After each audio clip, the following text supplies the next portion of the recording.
Well, on the show, we are very privileged to be outdoors for one of those few occasions, Wakabi, but this time round, we are honored to be in the midst of greatness. This is the second time that he's back in the country, but what a story that he has, Wakabi.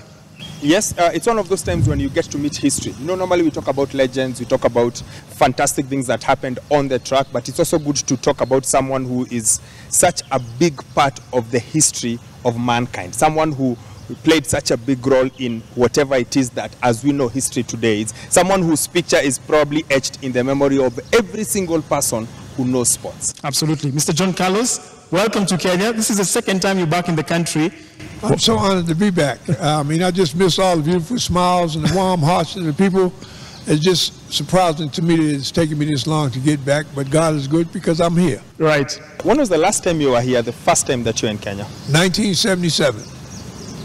1977. 77, 78, somewhere around in there. Well, I think I was here in 77, went home and came back, and then we went to Algiers. 1978, almost 46 years later. How is it being back in the country? What do you see has changed since then? Because 78 was a totally different time. We had a different president then. A lot has changed within that time. Well, the first thing I noticed when I came in, man, the night was lit up like Los Angeles or New York. When I came here 46 years ago, man, there was very few lights, spotted lights, you know, so the country hasn't grown that much. It hasn't developed that much in terms of having a full electrical system, the grid, so to speak, but they've grown tremendously in the interior sector. The people here are just as jubilant as they've always been. I see the big smiles on their face. They exemplify love and always been warm in terms of welcoming you to their country. Let's go back to 1968, because that's what, when everyone hears your name, that's what they remember. And that afternoon, that late evening, how was that experience like when you look back at it now? Because we all see the picture, we've all read about what happened, but how was it to be part of it? Well, man, I was blessed. You know, I had a prelude as to what was going to happen. I didn't know it was going to happen until after it happened. When I was a kid, I had a vision. And in this vision, I was on the grass field. In this grass field, I could hear people out there yippee-ki-yay with excitement, but I couldn't see the people. I'm standing in a box. No one's out in this box but me. And it dawned on me after a minute or so that I must have did something to make these people happy. It made me feel good to know that you can make adults happy. And when I went to wave, you know, as a little kid, you want to wave, you want to be so tall, you get up on your toes, you want everybody to see you. And just as I went to wave, my hand froze in time. And people always ask, well, what happened? Why did it freeze in time? Because all the yippee-ki-yay and the happiness turned to venom. Instantaneously, they start booing, they start throwing things at me, spitting at me, tell me where to go. It sent me in a shock, you might say, because it lasted all the way until that evening when we went to dinner. And my father noticed and he asked me what was going on, and I told him, I said, Daddy, I was in a movie. 15 years later, we were on the victory stand. The exact same thing that happened in that vision happened at that particular time. And I was bewildered on the victory stand as a young adult to think to myself, whoa, that's what that movie was about, because here it is living alive. And I left the victory stand with two thoughts in mind, that I was chosen by God to be there to do what I did. The second thing that I thought to myself, oh my God, this is what this vision was all about. You know, it's amazing when you think that whoever created this whole universe that we live in could appoint someone to do something and let them live through fruition and see it actually take form right before your eyes. So I'm humbled and honored that I can be that symbol, and I can go and shed light on people that has no light to give them hope. What made you and Smith decide we are going to do this evening? This is our night. This is the night we send this message. Well, as I stated earlier, you know, I wasn't going to go to the games. You know, we proposed an Olympic boycott. I would prefer the team to boycott just to show unity. But many individuals felt like it was necessary for them to go to the games because they promised their kid they was going to win a medal. They promised their church or their neighborhood they was going to win a medal. We didn't have a right to tell them, say, man, you have to forget those promises and stand with us. All we could do was go to the library and research, so when we sat down and talked with them, we could expound upon the issues to give them an opportunity to make a rational decision as to whether it's worthy for them to boycott or not. A lot of them felt like, man, I understand what you're saying, but all my life I've been looking for this medal. So be it. God came to my mind and told me, he said, John, you can stay home. But the question is, when you go in the victory stand, when you miss the victory stand, they're going to put somebody in your place. Do you think they're going to represent you the way you feel you need to be represented? So we went on to the games.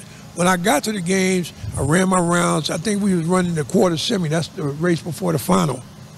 And I approached Mr. Smith and told Mr. Smith that I was disenchanted about the fact that the boycott was called off. I wanted to make a statement. I said, what's your take on it? He said, I'm with you. When he said that, right away in my mind, I'm saying he could have the medal. And probably I was saying it for two reasons. The medal didn't have any significant value to me other than the fact that I had to win a medal to get on the victory stand. But I felt at the same time, had I gone and won that race, I don't think Mr. Smith would have been strong enough to stand there on that victory stand. So everything turned out in that sense. But relative to me being up on the victory stand, I felt like, man, this is what I'm here for. This is what I came to this world for. And even after the race was over, I'm saying to myself, with jubilant. I was jubilant inside. Oh, now it's time for us to get busy and do what I came here to do. And the rest is history. I'm interested in finding out, after you made that gesture with Smith, what happened after? Because yes, you had a message to send to the world, but the fallout was something else. You didn't expect it. In short term, we went there on a sunny day with rainbows in the sky. After we made the demonstration, man, the rainbows was gone. There was no sun. It was lightning and thunder. It was chaos and mayhem. People that thought they liked us because we were the good colored boys that went to the games to represent America. Now we're the militants. You know, we're the troublemakers. We're the scum of the city or the scum of the world. That's the way they try and portray us. When they turned that way, I know that we got under their skin. And I knew that we set a precedent that will be everlasting. And that was the object, is to make a statement that will evolve through time. And how did I come about that? Because I said the Creator chose me for this, but at the same time, he gave me stepping stones. He had me to meet Malcolm X when I was a young kid and had an opportunity to run with him for a year and a half to suck up as much knowledge as I could. Then, just before Mexico City, I had an opportunity to be with Dr. King 10 days before he was assassinated. And the things that I learned from both of them was culminated in terms of me creating this statement that we were going to make in the Olympic Games. We wanted to do something that would be so powerful, but yet and still nonviolent. And I got the nonviolence from Martin Luther King. I asked him in a meeting that we went to, Dr. King, why would you go back to Memphis if they threatened your life? And he said to me, he said, John, he said, just imagine this. He said, if I do something in the flesh and I'm revered, he said, if they take my life, imagine where I would be in the spirit. It'd be universal. He said, that Olympic boycott that you talking about, he said, just imagine you being in a lake and you roll out to the center of this big lake and you pull the oars in and you sit there until everything is still and serene. He said, and you take a rock and throw it overboard, what happens? I said, it creates vibrations. He said, absolutely, it creates waves. He said, that rock is the Olympic boycott. He said, everything in that lake knows something's amiss. He said, everything on the outskirts of that lake knows something's amiss. He said, you changed the course of the world because you have the intention and you didn't have to maim, kill, or injure anyone. And that's what I felt that when I actually created in my mind the type of demonstration that we was gonna make, based on me asking Mr. Smith what artifacts did he have to bring to the table, and combined with the artifacts that I had to bring to the table. And everything that we did was a symbol. The shoes, no shoes, the black socks, the beads I had on my neck, the black scarf Mr. Smith had on, or my jacket being open, you know, I wasn't dressed in protocol, and I had a black jersey to cover up my USA uniform. Now I can explain them to you. The shoeless appearance out there was merely because we had so many people that was in poverty. They couldn't afford shoes in the greatest nation in the world. Then we had black socks to let them know that these are black human beings that's representing America. Don't look at me as always me being the dope dealer or the prostitute or the gangster. Look at me as somebody that's productive, that's representing America, black people. Then we got to the point where we say the beads on my neck. I expounded upon the fact that there were so many black people that had been lynched before my time, during my time, and hence my time. They're still lynching black people in America. Then you sit back and think about the black jersey that I had on over my USA uniform. People say, well, why'd you have that black jersey on? I had the black jersey on because I was ashamed of America. I didn't want the USA to be on my chest because I felt America could have done so much better, and they chose not to. Mr. Smith had a black scarf on his neck to emphasize black pride. So we had our symbols, but it took almost 50 years before we could even get a chance to expound upon them, because if we told them in an interview, they'll take our story and make it their story. The two of you are remembered. Everyone remembers Mr. Smith, the new, but Right. there was an Australian, Peter Norman. Peter How Norman. important was he in your demonstration that day? Well, let me express to you, Peter Norman was a man's man, and I always have love, respect, and admiration for Peter in life and after life. I'll always have respect and admiration for Peter because he didn't have to get involved in the demonstration. I was in the tunnel with Mr. Smith, and we were organizing how we were going to go out, and Mr. Norman said, "What are you guys doing?" I said, "We're getting ready to make a statement." And then I asked him a question, I said, "Peter, do you believe in human rights?" And he told me, he said, "Of course I believe in human rights," and began to tell me about his mom and dad were Salvation Army workers all his life. I said, "Would you like to wear an Olympic Project for Human Rights button?" And he reached for mine. I had to smack him on his hand. "Stop, I'll get you one." I got it and I pinned it on him before we went out there. But the essence of it is this, and the reason I say I have admiration and respect for Peter. In America, after the demonstration was over, they can get mad at John Carlos and whip up on me. Mrs. Smith got a break. Or they can get mad at Mr. Smith and whip up on him. I get a break. But Mr. Norman, based on the fact that he stood with us, he didn't get a break. They beat him 24/7, 365. So from that point, man, I'll always have admiration for you because, as I stated earlier, he didn't have to get involved. He chose to get involved.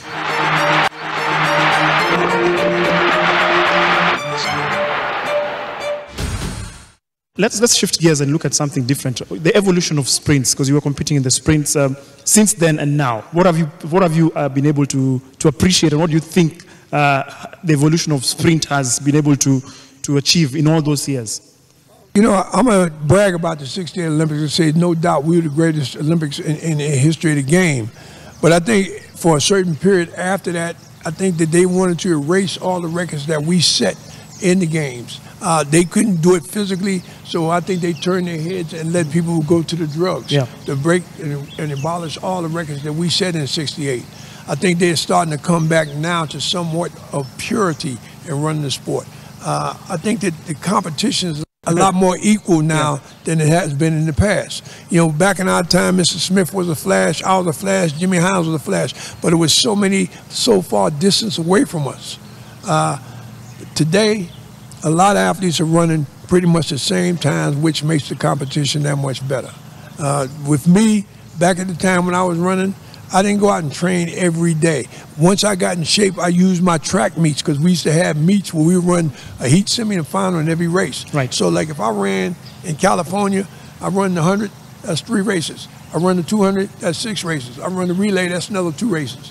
So then I get on a plane and I fly to the East Coast and do it all over again. So I didn't have to train because I had so many meets coming until I used my meets as the training session for me. One can make a living out of athletics. I'm not sure you guys could in the 60s. What do you think about that evolution? Within that evolution, you have to take into account, we took our competition for $2 a day. And it wasn't a payment as much as it was a podium, like if you was out and you had to wash your clothes, that's $2 for that. Or if you was out and you was hungry, you go buy you a hamburger or something like that. But basically, we didn't receive any money. That was a gratuity for needs that we had. Today, when you sit back and you look at the athlete might make money, but you sit back and say, that might be the first 5 tier that might make the money. From 6 on down, they ain't making no money. And then at the same time, for the money that you think the first 5 is making, remember back in my day, we didn't have agents. We didn't have coaches. We didn't have managers that you had to cut your money in half or maybe 3/4 to give them their salaries. So where you look at and say, these are professional athletes now, there's nowhere near professionalism as other sports. Is there one you enjoy watching? The ones who've come after you, are there somewhere you go back and you say, this one is pretty good. This one could have competed during our time? Well, they got quite a few of them that's out there that's standing out now, like the young fella that's on the stage today with us, the sprinter from Nigeria. We have another kid that came out of Florida, He's running very good. The high school kid, he beat Noah Lyles 2 weeks ago. The 18-year-old. Right. Then we had another kid that ran the 200 at the World Games last year. He ran phenomenal. So I think these individuals have to settle and realize who they are and then begin to develop their sport. We don't get a chance to go back and tell these kids about what we did or how we did it. It's almost like they say we're passe, so they don't really want to integrate us with the young kids that's coming in today. But I think the competition in itself going to make them stronger. As I stated, when the competition gets to the point where it's fast like that, you're not running against any one individual. You should always set your mind to run against the clock. If you're throwing the shot, you're not throwing the shot against any one individual. You set your mind to throw against the distance. Well, Okabi, there's something you're going to do right now, and it's something quite unique. We're going to introduce Mr. Carlos to somebody who actually competed at the 1968 Olympics. Oh. Charles Sati is a Kenyan. Here he is. He's just walking to set. Karibu, Mr. Sati, Karibu. Yeah. So I think it's a wonderful reunion. Should I move so that I think we have a seat? I think you should have a seat. Oh. Hey, you wanted 2 sticks? Hello. Looking good, brother. God bless you, man. Yeah, you looking great. Well, thank you. Just have a seat. Oh, Thank you. So, Mr. Carlos, how does it feel meeting somebody you were with in 1968, the Kenyan Charles Asati? I mean, this is deja vu. Deja vu. If I didn't see the gray hair in his head like the gray hair in my head, I would say relay, come to the marks. Okay? I mean, it's a beautiful thing, man, to run into somebody that was there in your day and walk out. It's like 2 bookends together. You don't see me without him, and I don't see no one see him without me. Okay. You know, our history is bonded, and it's a blessing to be able to come back and say that we could sit down, and if we had time, we could probably talk about a lot of stories that went on back at that time. Asati, you'll allow me to ask him in Swahili. Sure. Asati, unajihisiaje kupatana na Carlos, mulikuwa naye 1968? Unasikiaje? Nimesikia vizuri kwa sababu sikujua kama tutakuja kukutana tena siku nyingine hapa. Lakini kwa leo vile tumekutana, nimeona kama ni raha kubwa. Sisi tulimaliza kukimbia huko Mexico. Hatujawahi kukutana tena tuje huko. Ndio mara ya kwanza since 1968. Yes. I think it's ya kwanza leo. Vile uliona wakiinua mkono hiyo finali, ulisikiaje vile ulimuona hiyo mwaka? Unajua wakati hiyo ndiye alikuwa anasema power. Sasa tukafurahi tukasema hii ni mzuri, si makosa kwa sababu tena unajua wengine walikuwa wanaita sisi kama ni hiyo shida ya mambo ya rangi. Mambo ya rangi hii walikuwa wanatuambia ati sisi tunakaa kama hii. Naelewa, umeelewa. Umeelewa? Arabu. Sasa wakati tulikuwa huyu anainua hivi anasema power. Tukafurahi tena tukasema hawa ndio wameona sisi. Si wale wengine walikuwa wanasema ati sisi kama monkey. Carlos, seeing him, one question I'm sure you wanted to ask. You've asked him about, he's now a grandfather, you've asked him about his, just ask him the questions you asked him earlier. How many grandkids do you have? Kuna grandchildren wangapi?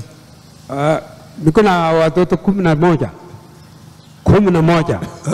Many? He says 11. He has 11 children. That's from 11 children? Yes. But how many grandchildren do we have? Kuna wajukuu wangapi? Now if I can nikumbuka vizuri. Saa hii siwezi kukumbuka vizuri wote. Says he can't remember quite well. Yeah. I was telling him, I have 5 kids. I got 26 grandkids. 26 grandchildren. Yes. Amazing. Gentlemen, we really appreciate. Thank you so much, Mr. Carlos, for joining us. Mr. Asati, nashukuru sana. I'm sure you have a lot to talk about. Thank you so much for joining us. Thank you for having me. Asante.